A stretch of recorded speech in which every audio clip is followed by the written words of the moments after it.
Hi folks, Paul here, and ready to work on my range extender battery project. This is the main DC cable ripped out of a poor Nissan Leaf. This is the socket that is attached to the battery, and this is the cable that comes from the car.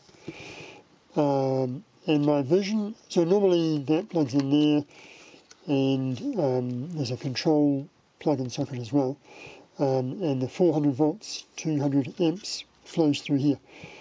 So my plan is to interject in the flow an extension cord that has wires coming off to my secondary battery, and I'm going to use this to make the secondary battery. So that will, if you can imagine the batteries there, that will plug in there. I'll chop that off and join it there, and then join my extra wires to here. And so I need to find out what's inside here. This thing here is an interesting safety feature. Those are the two main DC power pins, so the 400 volts goes through those two things there, and then this thing and this thing here are connected to this plug here, which plugs into the computer inside the battery, and there's a pin here and here which are electrically connected to each other, so that's a short across those two pins, so that when there's a cable plugged in, the computer in the battery knows that that is plugged in. And if it's not plugged in, the computer won't let the battery pump out any power out the main pins, which is a good safety feature. So if I'm going to make an extension cable, I also want to extend this as well. So we'll see what happens when I look in the back here. So let's have a look and see what we can find.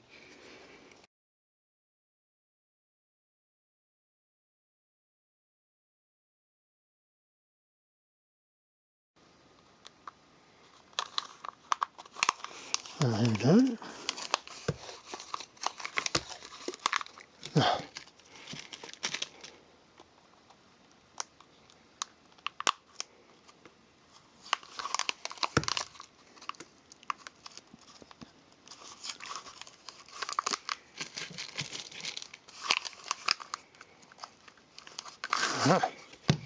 Okay, and this shielding is connected to the steel around the outside here.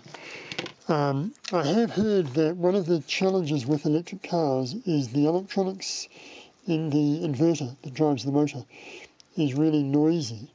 So it's quite a challenge to make a radio that works and doesn't pick up all the interference from the inverter. So they have to do lots and lots of elaborate shielding like this, so that you can listen to FM and AM radio. Interesting.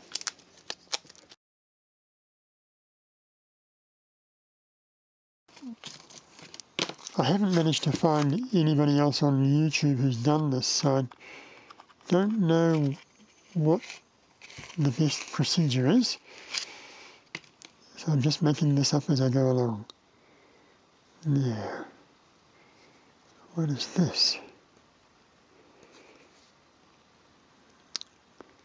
I'm looking for an edge. It looks like some kind of fabric tape, but I can't. Is that an edge? It might be.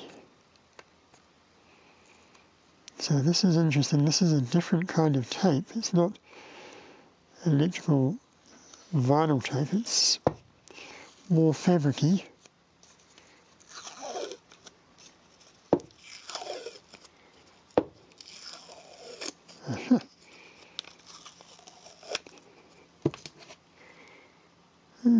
nice.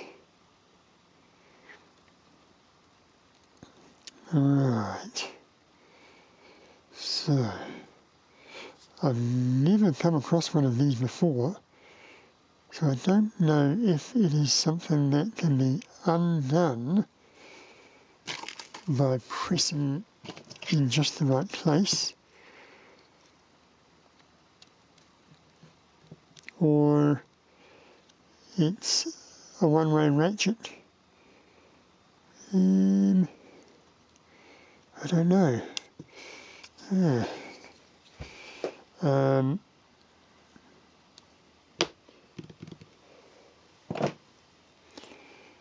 I suspect that it's a one-way ratchet.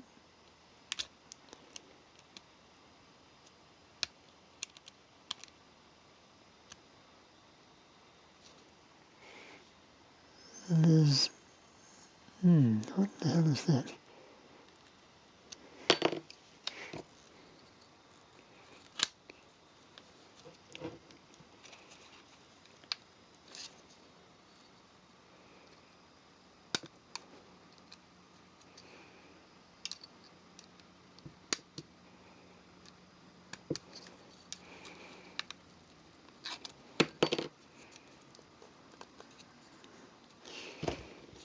Wow.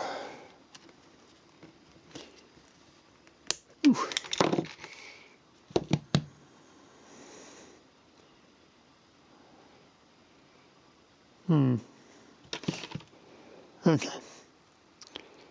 So, somewhere there's another seam, another end. Oh, here we go.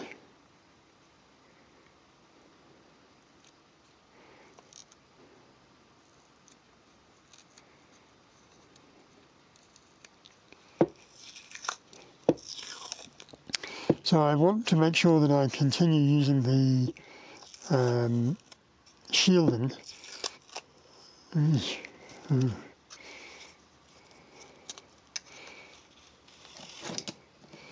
Alright, okay. Now,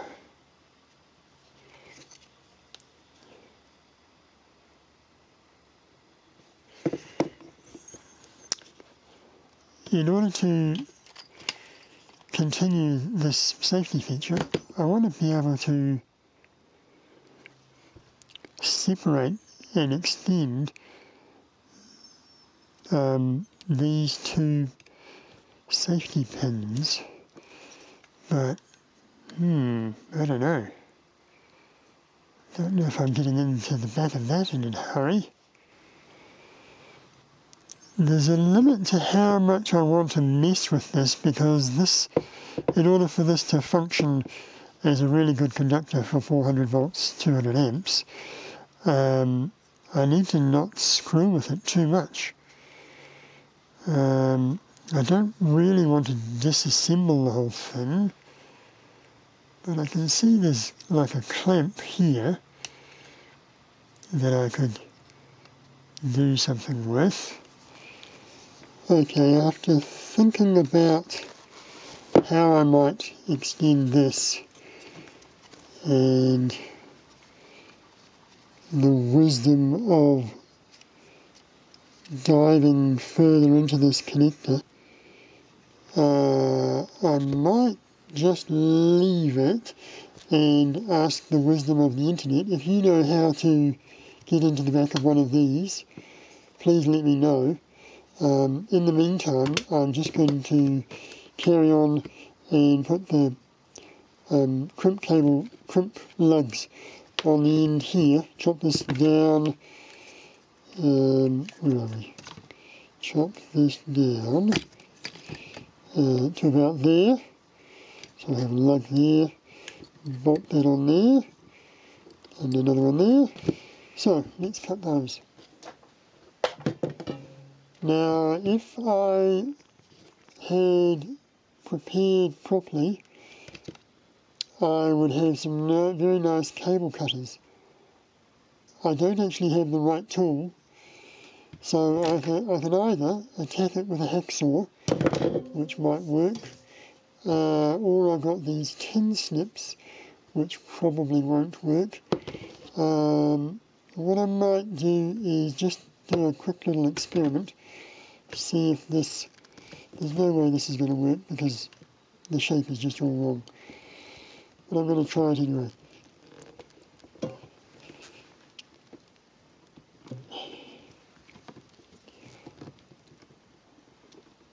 Oh. Huh. Huh. Okay, could be worse. Could be a lot worse. Squish that back into shape. That's not too bad.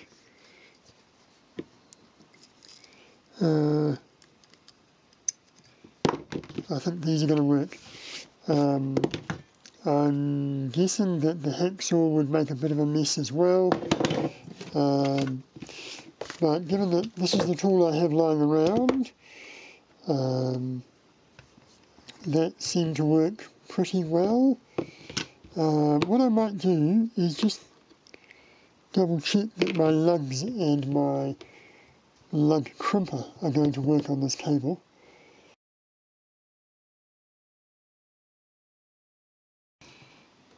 Oh, that's bad.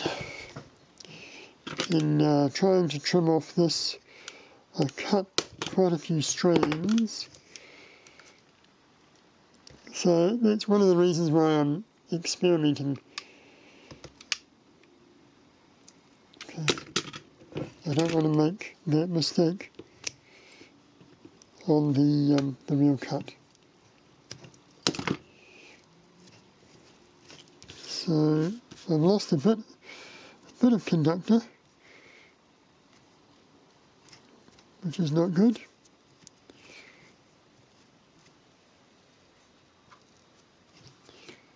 Let's find a lug.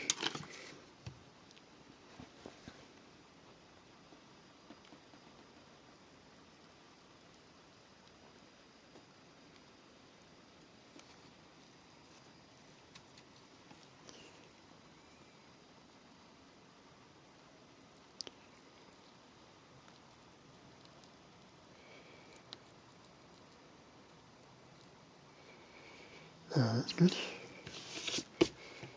Right.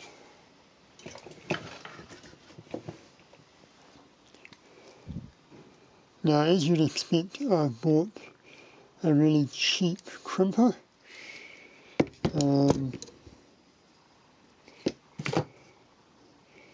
Let's see how well a job it does.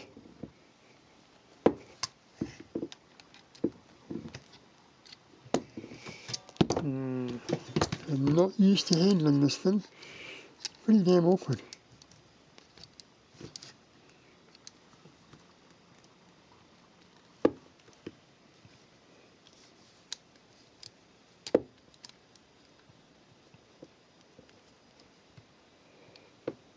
Okay.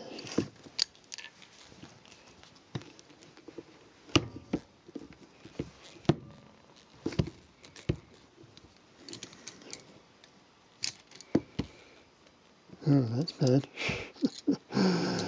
So, I've done the first crimp and it just slid straight off, which is not what I want.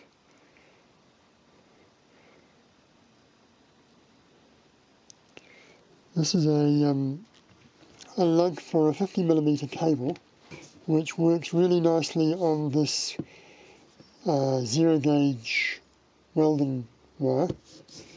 Nice and strong. But this cable here is about 48mm squared, and so it's not quite as nice.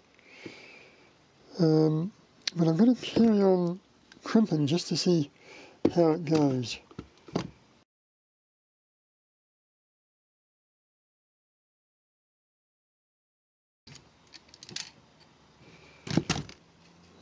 That's crap. That's really crap. So my options are 50mm or 25, 35. So 35 is the next option. What happens if I try 35?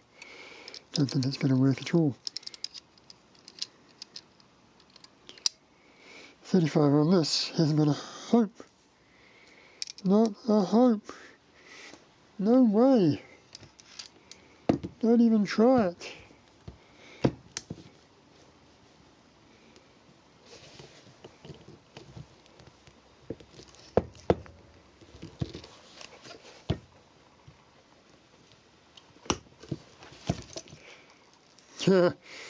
Oh man, that's so bad. Well, this is interesting. This is turning into a challenge. So ideally I need a 45. So this is pretty, I've crimped it with the 35mm die, and that just slid straight off. Maybe I did it too far. I haven't taken enough off. That doesn't help.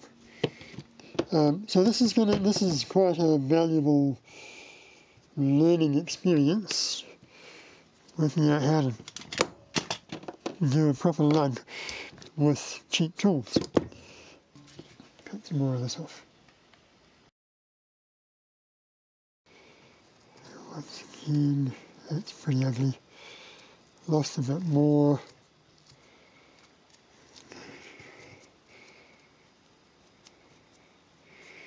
Yeah.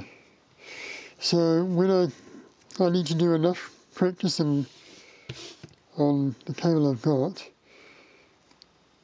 to get to the point where I don't lose any strands of cable, cutting the insulation back, and then I need to find a way to crimp it without making a complete mess. Okay. Yeah.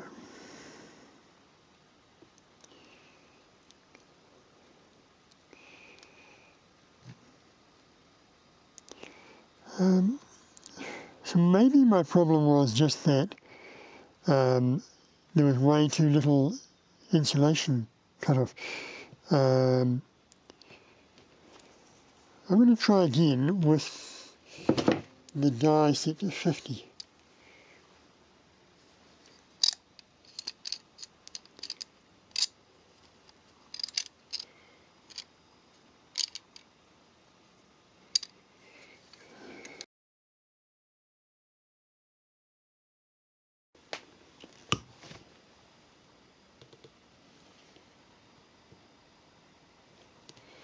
Yeah, it's still very, very loose.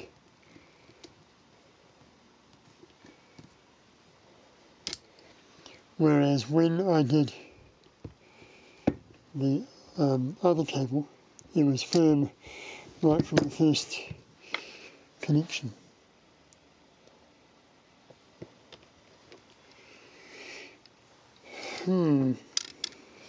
How bad would it be to have the 50 on this side and the 35 on this side?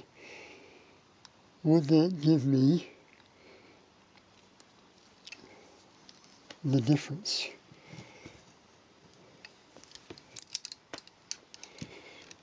Let's find out.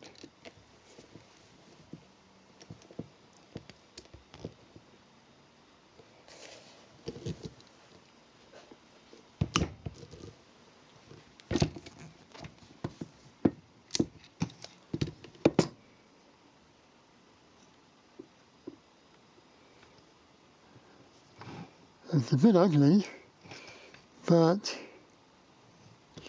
it might do the job.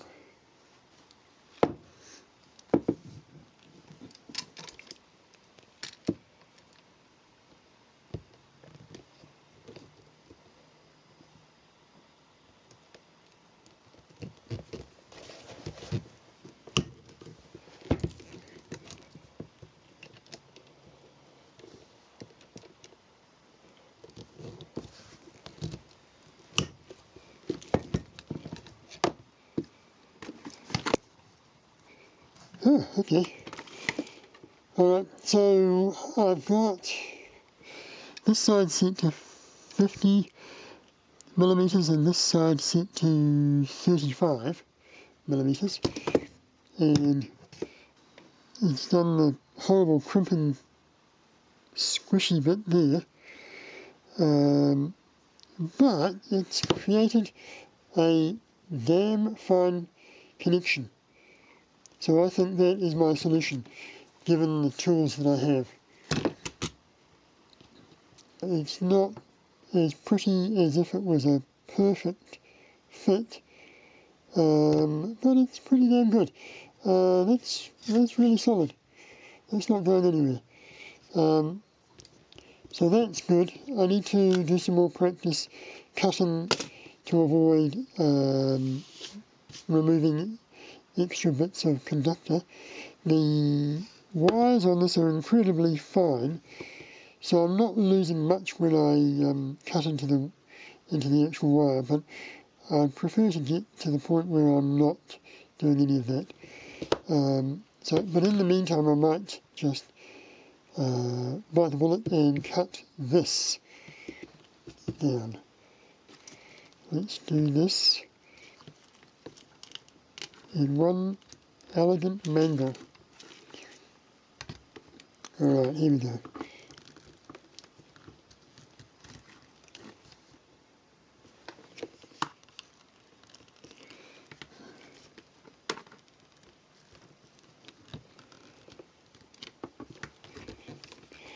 Right.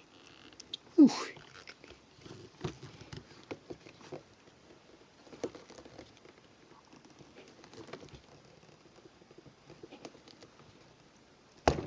Oh.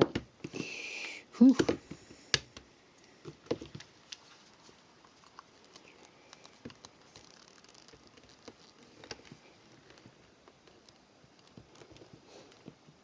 Right.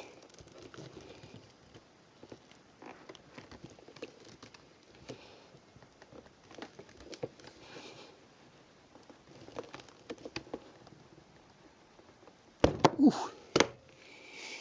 All right.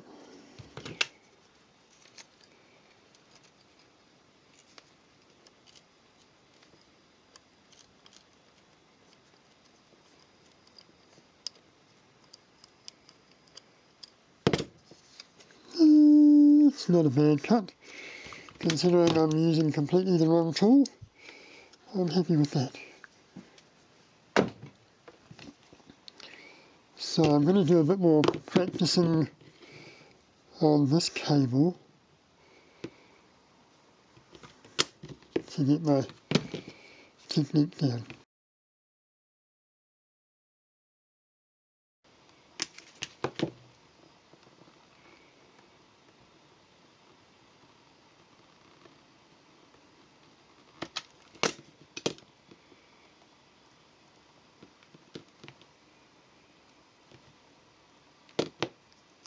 Oh yes, that's the way to do it. Oh, lovely. I didn't lose a single strand. Excellent. Okay.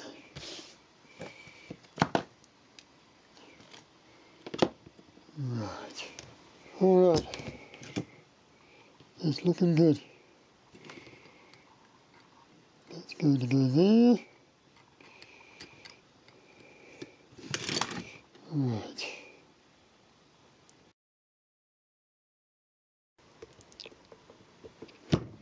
Whew. Alright.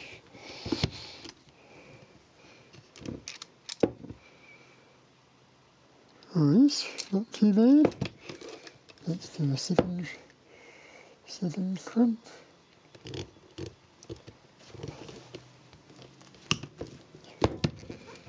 Second one's much easier. Solid. Bit ugly. Ugly. Solid. Good. Whew. The vision is that, and that.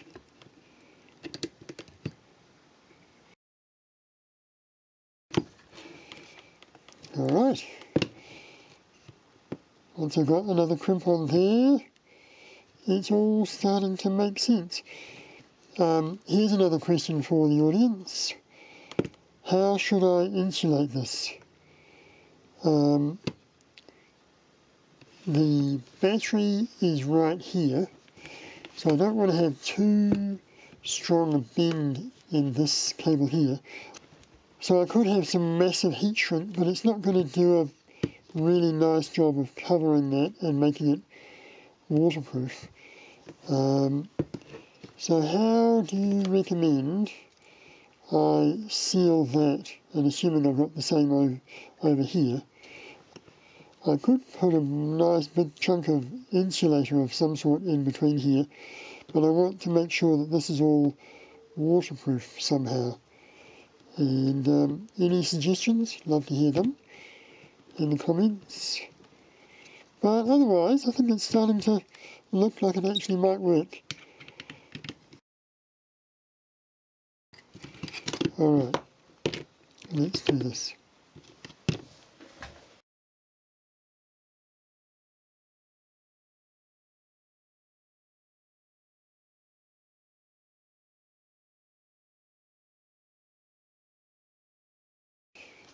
Nice. Yes. Alright.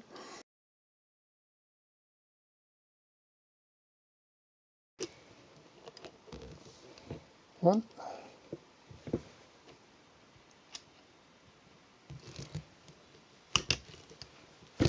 Two.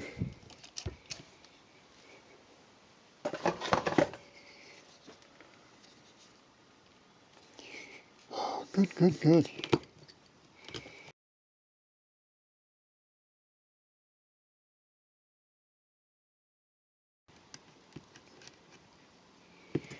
Oh yes, that's good. That is good. That's going to be nice. Alright, so I need help on how to connect that to the insides of those. Don't know how I'm going to do that. And I need help on how to insulate this nicely. Any suggestions? Alright, thanks for watching. Cheers.